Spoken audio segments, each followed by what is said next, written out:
Have you ever wondered how pump and dumps work in crypto? Well, that's what I'm going to talk about in this video. Dear friends and colleagues, it's Nick Algo here, and we have a really important topic today. Let's not waste our precious time as we have a lot to cover. But first, a few disclaimers. This presentation was prepared by my colleague and co-founder at Spreadfighter. His main focus is on development of microstructural quantitative models, and he decided to share some of his experience about pump and dumps. It was originally prepared for one of our private events, but we decided that it would be nice to share a part of our research with you. The rest will be a translation of his speech, and there we go. First of all, I did not study economics or financial technology in depth at the university, neither I completed a single course on trading. And I don't know technical, fundamental, smart money or wave analysis. Therefore, I ask you to filter everything you hear from me. I don't have a task to teach you something or prove something. I was invited to share my small but very concentrated experience, which I'm sure will be useful to you. Disclaimer number 2. All coincidences are random and are the product of the author's imagination. All conclusions and conjectures that you make regarding someone else's business will remain your personal subjective conclusions and conjectures. Disclaimer number 3. Today we will talk about assets from top 150 coin market cap, with very rare exceptions, that have derivatives, and in 99% of cases these are perpetual futures, USD margin contracts. We do not consider purely spot history because it has its own atmosphere, and from a practical point of view such tokens are not very interesting. Disclaimer number 4. What I'm describing today is not absolute truth. This is a statistical pattern that is observed over a fairly long period of time. Tomorrow, the market may change at the micro level, and no one will stop participants from creating new strategies or pretending to be one category but in fact being another, and etc. Let's first look at the terms and definitions, namely the term market microstructure, which has recently become so firmly established in our everyday life. Market microstructure is a section of quantitative finance that studies the impact of order flow intensity, volatility, liquidity, spreads, trading volume, and tape speed on prices at the micro level. Roughly speaking, this is precisely the section of quantitative finance that allows you to look inside the order information and see what's happening with the asset in the context of each individual trade. This section of finance is quite young because the subject of its research appeared relatively recently when algorithmic trading began to gain widespread popularity in the industry. It sounds incredibly interesting and can really give an advantage to the market participant if he can get into that very microstructure. However, this has its price, and it is in front of you. It is extremely complex and completely unreadable mathematical models for the average person. It is incredibly expensive market data, because getting prices is one thing, but getting a full order log is a completely different volume and depth of information. It is very expensive computing power, because your laptop will not be able to process such a stream of data at the required speed. And it is very expensive specialists. But don't be scared, I'm not here to overwhelm you with math or statistics. Moreover, I myself don't know them well enough to teach someone. We'll be just fine with a couple of intuitive terms, and this disclaimer is made so that you understand the level of the participants we will be talking about. And also decide for yourself, is it even worth diving into this area and competing there? Okay, enough of the lyrics, let's move on to the theory. First, let's look at what kind of counterparties there might be during a pump, how they will behave, what opportunities they have, how their risks will be distributed, and who will sell or buy their risks. Any asset has a liquidity provider affiliated with the issuer, or a market maker. Most of the time it's passive, just stands in the order book, most likely receives a rebate from the exchange for this, collects the spread, engages in cross-exchange arbitrage, and etc. The market maker has a legally fixed agreement with the issuer on the amount of an asset, or an asset and treasure, depends on a specific situation, which he must ultimately return to the project and on which its KPI depends. Hence, any market maker has such a parameter as inventory. Roughly speaking, the ratio of issue and treasure and their number in the portfolio. Speaking about risks of a market maker, The strategy of liquidity provider is in its purest form mean reversion, and accordingly the market maker is afraid of abnormal surges in volatility, as this is often a direct source of potential loss and leads to distortion in the order book. Insider trading carries similar risks for him because he's obliged to stand in the order book and execute orders of counterparties, and if someone, knowing something, executes it for a large volume, the market maker risks incurring a loss. Speaking of the market maker opportunities, since the liquidity provider is in close contact with the issuer of the asset, he's one of the first to know all the insider information and prepares himself and the project for the release of the news. The vast majority of market makers have collocation with the exchange. To understand the level, the competitive environment is about 2 milliseconds, and it takes a person around 100 milliseconds to blink. Next, there's a large number of sub-accounts, extended API limits, as well as full order log and sometimes more, including their infrastructure that provides more visibility on the zones and volume of liquidity accumulation aside from the regular order book liquidity. For example, it could be liquidation levels and buy or sell stop limit orders. And don't be surprised, in certain circles, all these models have been known for a long time. Okay, let's now consider a participant who is going to arrange a pump in certain asset where there is already a market maker. Who is this participant? With a high degree of probability, this is a high-frequency trading hedge fund, and it either has some kind of insight or resource regarding its future counterparty, which could be news publication, Telegram channel, someone else's deposit, and etc. The risks of such participant, the first is most common, is exposure risk. The action he wants to carry out may not work out and the participant will receive a loss, like all other traders. Moreover, the pump may not work out on its own due to some general market factor, such as volatility jump, or due to internal reasons, and it will be interfered by an affiliated liquidity provider if there is no agreement with it. Also, there is a liquidity risk. For such a business to be profitable, the participant needs a position of sufficient volume. To understand the numbers, it's around $1 million for an asset with open interest of 5 to 6 million. So essentially 20 to 25% of all positions in that given coin. And if you have pushed such volume into a random shitcoin and do not know who you will exit into, I have bad news for you. Prices are different for everyone, entrance is $1, exit is 10. Okay, the risks of the participants have been sorted out. What about the opportunities? And this is where it gets interesting, but we will come back to that in a minute. We will not consider retail participants. Unfortunately, they have no opportunities. There are some risks though. With a probability coming close to 99%, the money will remain in the casino. So what risks could there be? Let's take a step back, namely to the participants' opportunities. First, we need to classify them.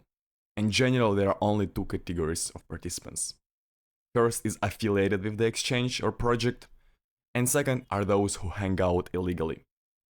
Let's call them members in the money or affiliated and out the money, non-affiliated respectively. Both categories of participants have a fairly developed trading infrastructure, computing power, quantitative models, access to the OTC markets, and so on. There's no other way in this business. Therefore, we will not analyze these things in detail. The only difference is in the degree of development of the listed aspects. Among participants with the money, they are simply better developed and presented on a larger scale. It is much more important for us to pay attention to something else though. First of all is money or treasure, and the participant in the money simply has more of it. This means that he can afford longer, more continuous and accurate movements, spot loans, loans for staking and liquidity mining. Please remember, it will come in handy later.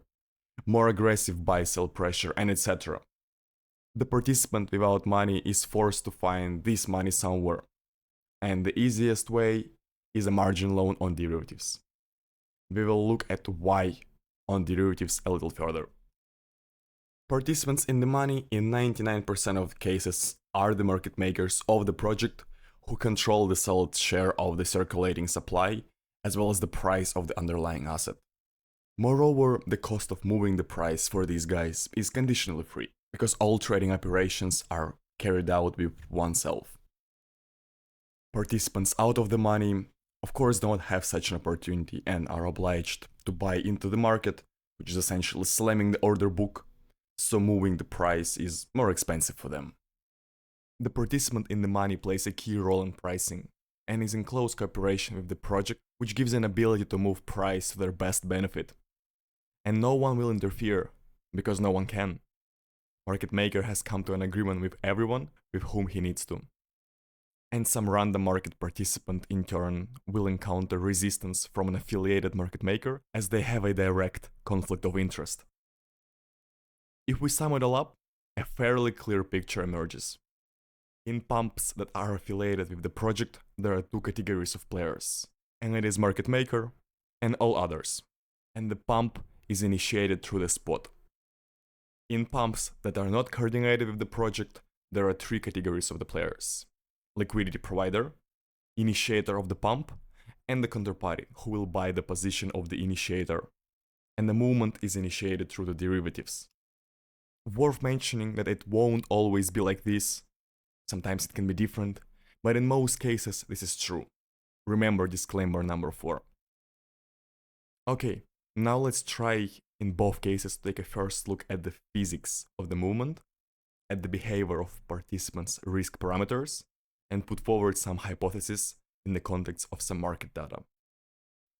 First of all, there's spot future spread. And obviously the very first thing you'll notice is the change in the spot future spread itself. In a case of a pump initiated by an out-of-the-money participant, the derivative will dominate, and in the case of an affiliated, it will be the underlying asset. Next we have volatility, and in the case of a pump initiated by a participant out of the money, most likely it will be an extreme volatility jump, usually 10 to 20%. And why is that? Is that everything depends on the possibilities. In addition to the fact that the participant needs to push the price somewhere, he also needs to create buy pressure and hold the price for some time, during which he'll redistribute risks. The longer this goes on, the more expensive it will be. Essentially, all the growth will be concentrated in the first 5 to 10 minutes. In any case, such jump in volatility will put the affiliated market maker at inventory risk, which will provoke a direct conflict of interest. Therefore, sooner or later, the price will run into the closest long-term liquidity of the market maker. Big walls, far away from the current price, in other words. And essentially it will be forcibly stopped. In contrast to that, a pump from an affiliated participant is usually a fairly smooth growth, which can last a very long time and often has no theoretical boundaries as such. From a practical point of view, both categories of pumps are accelerated solely based on economic feasibility. We also have to consider leverage, and as I said earlier, in pumps that are not coordinated with the project, the position is accumulated through derivatives and then redistributed onto the retail traders, where leverage can go up to 20x. Naturally, this leads to an increase in the estimated leverage ratio. And how it's calculated, you can just Google it, the model is well known. In the case of affiliated pumps, everything is not so obvious, but we will touch on this aspect in the practical part, because leverage can also be different. The fourth and the last part here is the price action, risk management and distribution, but worth mentioning that it's not the price action that everyone is used to. Pumps from third-party agents, or unaffiliated participants in other words, are usually played like this. The participant within a fairly short time frame from 30 minutes to 6 hours pours into an asset around $1 million on futures contracts and takes momentum exposure risk. Then, usually at a given moment, the signal is pushed to the social media. It could be its own or through intermediaries. And this part is a really big and interesting topic on its own, as there are a large network of groups that shields these signals. But it deserves another video and we're not going to cover it here much.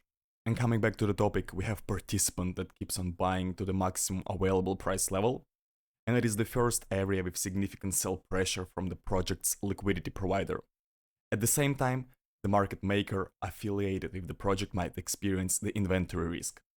And as a final act, Market participant sells the position, in other words, exchanges risks with retail participants, and during the risk redistribution, higher trading activity is usually created and the price is held for some time through well-known mechanics such as spoofing, layering, wash trading, and this is done quite dirty, so in other words, visible in the order book and order flow. This participant acts as a temporary market maker, and the affiliated liquidity provider is partially removed from the order book, but as soon as the agent finishes redistributing risks, he in turn will be removed from the order book and the affiliated market maker returns to quote the instrument. At the end of this whole scheme, retail participants hold the purchased risk, or in other words, momentum position, and the market maker have sold the risk and have the mean reversion position and also skewed inventory. In the case of pumps from projects or affiliated market makers, everything is not so obvious at all. The market maker initially either has some kind of position, don't forget about the inventory from the project itself, or has a very large amount of time to accumulate it. And also keep in mind that they can enter an OTC deal with another market participant. In other words, it is very difficult to notice the stage of position accumulation. And to some extent, this problem is solved by on-chain analysis tools. Spreadfighter is one of them, where we use sentiment data. Also, sometimes the initial exposure is not collected at all, and the part of the emission under management is hedged at the end of the pump, making adjustments to the agent's inventory. When it comes to the mechanics, the price accelerates in the most unobvious ways. Negative sentiment and short squeeze, which was done with Axie Infinity in 2021, or total annihilation of traders who did spot futures arbitrage on Unfi in June 2021, or even classic position unloading on a positive news background, or all at once. Each pump is a kind of work of art. Regarding liquidity, the market maker increases the present as much as possible, and the asset becomes highly liquid, if we can call it that way in crypto, of course. Want to trade? Feel free to join the party, but keep in mind that you most likely will make a donation to the host of such event. And it doesn't matter which side you take. Most likely, you will stand on the wrong one, just because there is no right side. But more on that later. And we're done with the theory. Let's move on to practical examples. Get the elderly, pregnant woman, children, women with children away from the screens. It will be hot in here. Let's start with the out of the money participants. You may have now seen familiar pictures on the screen, but to be honest, I don't know where I got them from. Don't forget about the disclaimer number 2. If you don't understand the reference, don't worry about it. It was difficult to find examples for you, because in conditions of tough bear market and a lack of organic liquidity, as well as increased competitions for this very liquidity, almost no one is involved in such schemes, but I tried especially for you. So the first example is Link. On November 5th, 2023, a well-known network of Telegram channels goes out saying, "Guys, let's buy Link. There will be a rocket, a Lambda, and etc." Here's a technical analysis for you. I covered up the channels in order to be politically correct, but if you really want to, I'm pretty sure that you will be able to figure it out. First, let's take a look at the price action. We will consider it not in the format familiar to the retail, which is directionally head-on, but with a comparison to a BTC spread. The total move was about 11%, and at extremes, the moment when it started in Telegram channels, it was accompanied by mini volatility jumps. In the period preceding the pump, an increase in trading volume is visible to the naked eye, which is an indirect sign of the participant's actions, gaining a position, creating buy pressure, or pushing an asset away from the average fair price, and etc.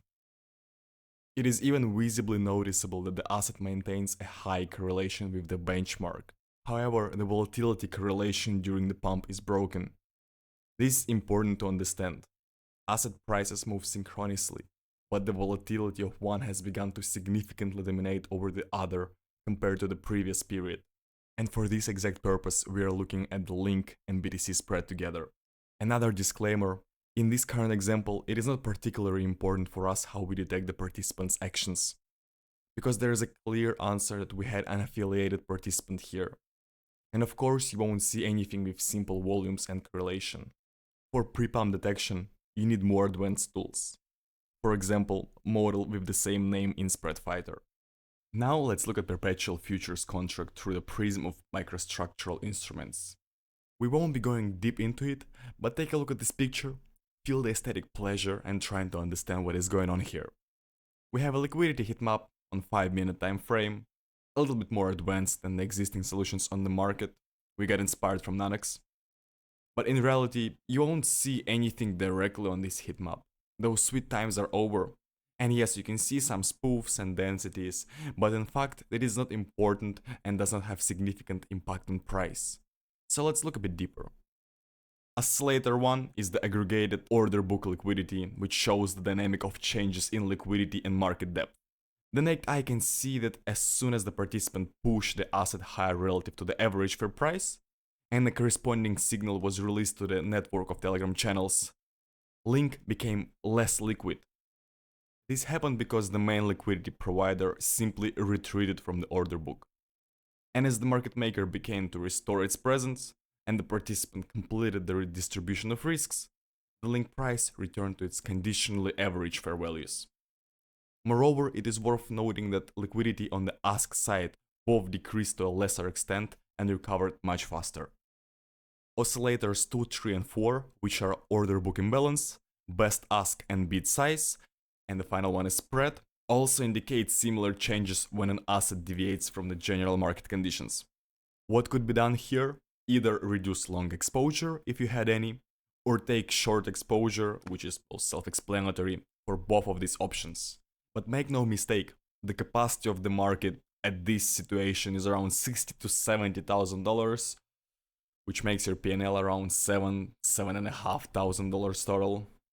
And this is taking into account all the leverage and for all participants at once, which could be possibly extended up to $150,000 if you know how to protect the interests of your position in the market. Otherwise, you'll have too much impact on the order book load, and at minimum, they'll try to shake you out. If we calculate the unit economy for the counterparty who performed this mini pump, then the net profit of the participant is around $40,000, maybe $80,000, with an associated capital of $750,000 up to $1.5 million. But worth mentioning that this happens if we estimate through the prism of similar pumps in 2021-2022, and market conditions been a little different back then compared to what we have now in 2024.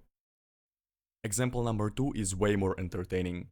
On July 30th, 2023, Tomo begins to be shielded in the Telegram channels network to attract retail flow. Let's move straight to the micro level. In this case, everything is even more obvious, because in fact, this pump is a textbook example of a short squeeze.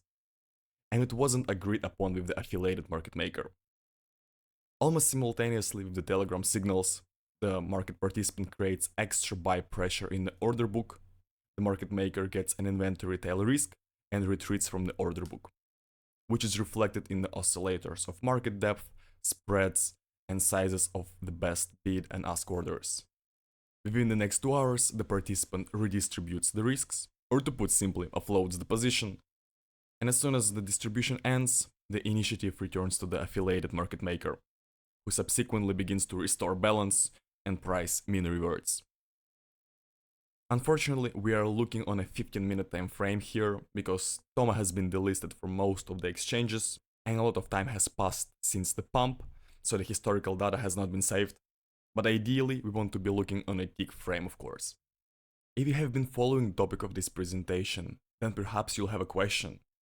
How is it even possible that some random counterparty jumps into someone's ticker on futures with 25% of all open positions, somehow pumps the price and unloads it all on poor retail through Telegram channels?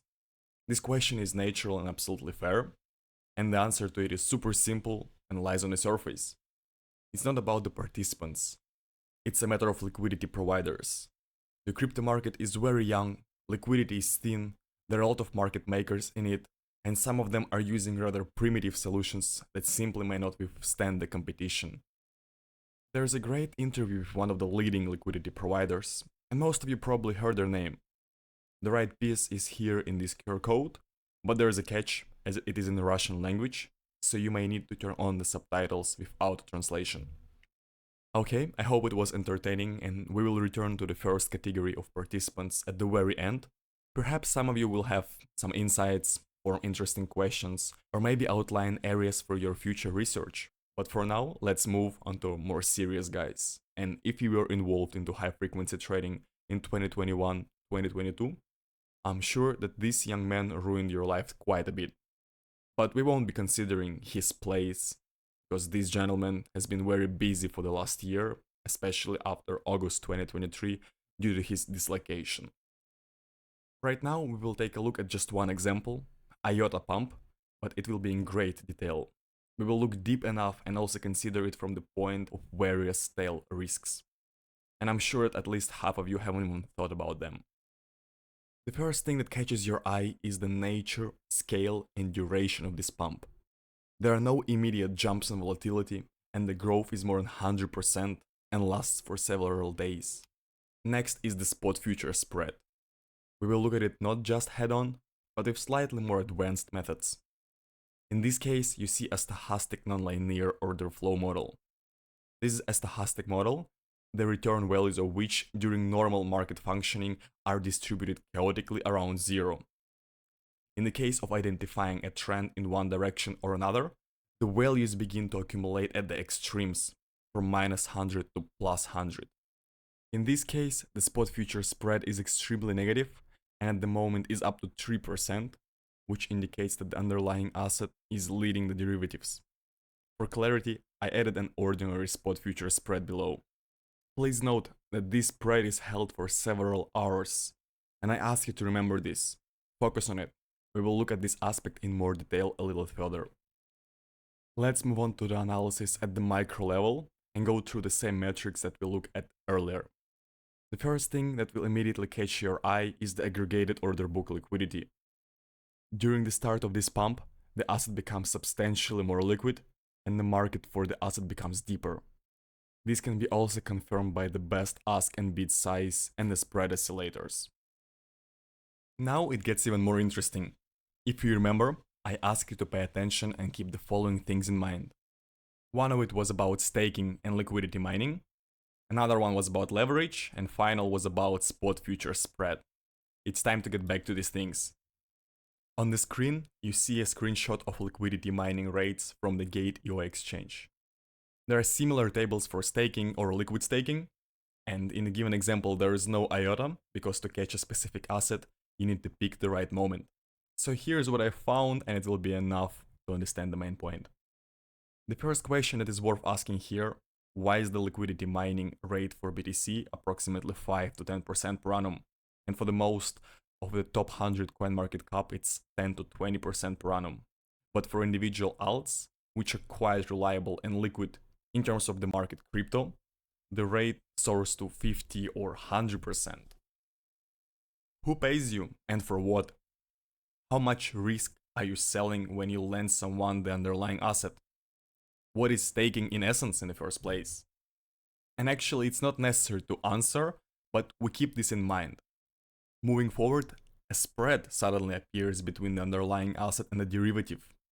Moreover, a significant amount of liquidity is concentrated within the spread, which is reflected in the aggregated order book liquidity. So you have two identical, relatively liquid assets. Between them, there is a price difference that lasts for several hours. If you're somewhat familiar with trading, you may already smell the holy grail, imagine yourself driving Lambo and all this. But not so fast. Look at this slide. It shows the rate for spot margin loans. Try to at least conceptually understand what is it connected to and how it is formed. Remember the 3 points that I ask you to keep in mind, the questions that we had on the previous slide, and ask yourself a few new questions. Why do these inefficiencies exist? Why don't other market participants use it? Because it's so obvious. And the final question is, what happens when the price of the derivative and the underlying assets are radically different from each other? How and what parameters of market data and participant risk change? Take a couple of seconds to think. Well, and here's the answer. Simply no one can take the advantage of this inefficiency. To understand why this happens and what consequences this has, first we need to take a step back and understand the hardware, namely the concept of emission. Emission is, to greatly simplify it, is the total amount of asset in circulation. If it's a quantity, then it's a number, and if it's a number, then it turns out that the emission is limited by it. If you take an imaginary market with 10 apples, you can trade only 10 apples. No more, no less. With derivatives, the situation is completely different. You can open derivatives positions for any volume. The main part is having a counterparty who will be willing to trade with you. And if anyone is interested what consequences this may have, read the first chapters of the book The Risk Controllers, Central Counterparty Clearing in Globalized Financial Markets by Peter Norman. And to summarize about the emission, it's an obvious thing that everyone seems to remember, but not always. Okay, back to our spot future spread. If during the pump the underlying asset is ahead of the derivative, then if anyone wants to take advantage of this inefficiency, he needs to sell the underlying asset and buy back the derivative. But bad luck, in 99.99% of cases, he doesn't have the underlying on his balance sheet. How many various asset points can you hold in your portfolio, right? So for you, there's only one way, and you need to take out a margin loan. But there's a nuance. The demand is high, the supply is limited, so its cost will get insanely high. Cost is one thing, but if you really try to open a margin position on spot, you most likely will see exactly this message. Margin loans are not available. Now, let's take a couple of steps back again and remember liquidity mining and staking.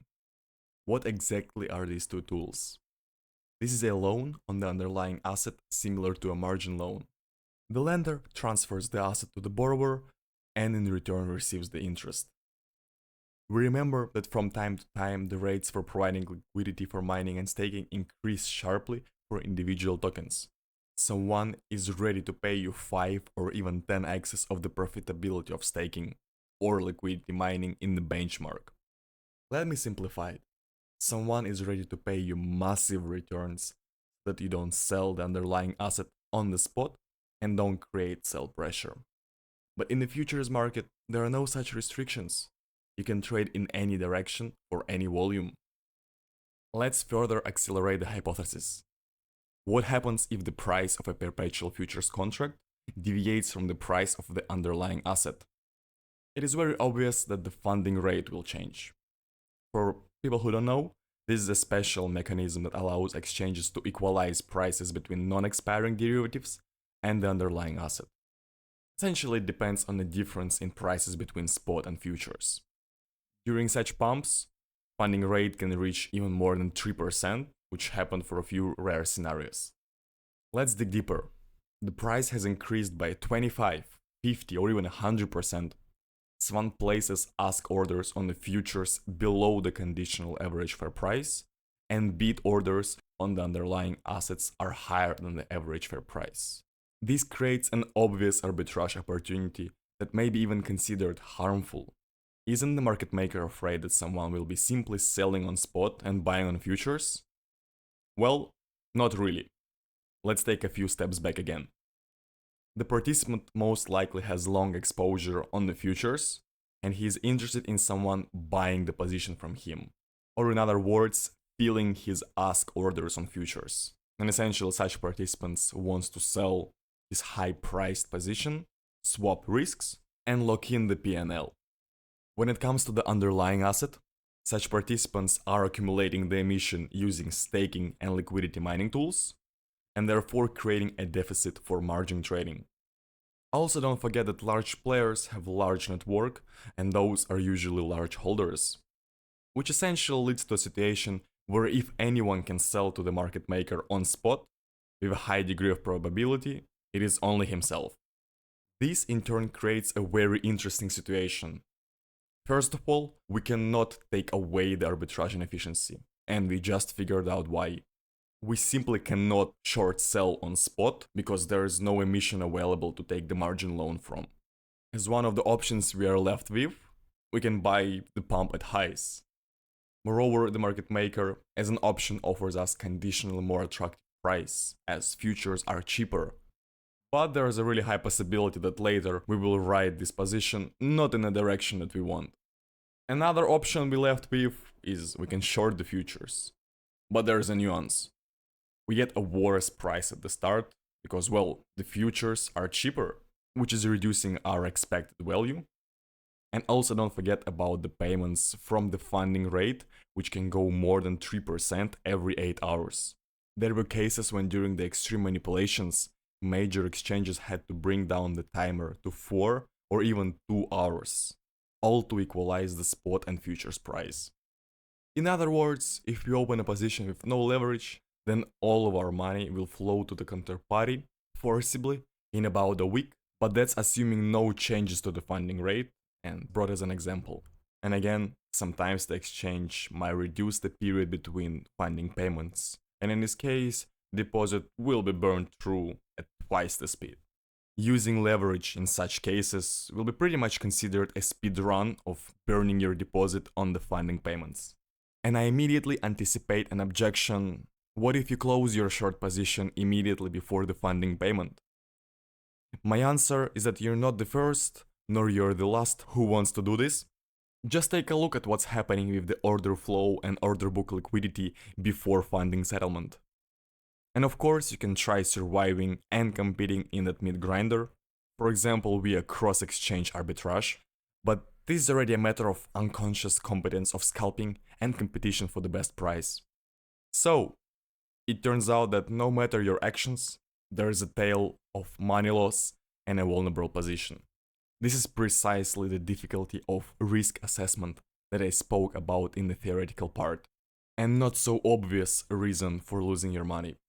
However, it is quite alright, because such market events are no longer classic trading, but someone else's business, which means someone else's territory and someone else's rules. To sum it all up, pumps of non-affiliated participants are rather an inefficiency and an opportunity, which although limited in liquidity, definitely has the right to live. But affiliated pumps are a source of difficult to assess risks under the disguise of opportunity. At the very beginning, I made a disclaimer number 4 that nothing is static and can easily change, either industry, macro, or micro environment.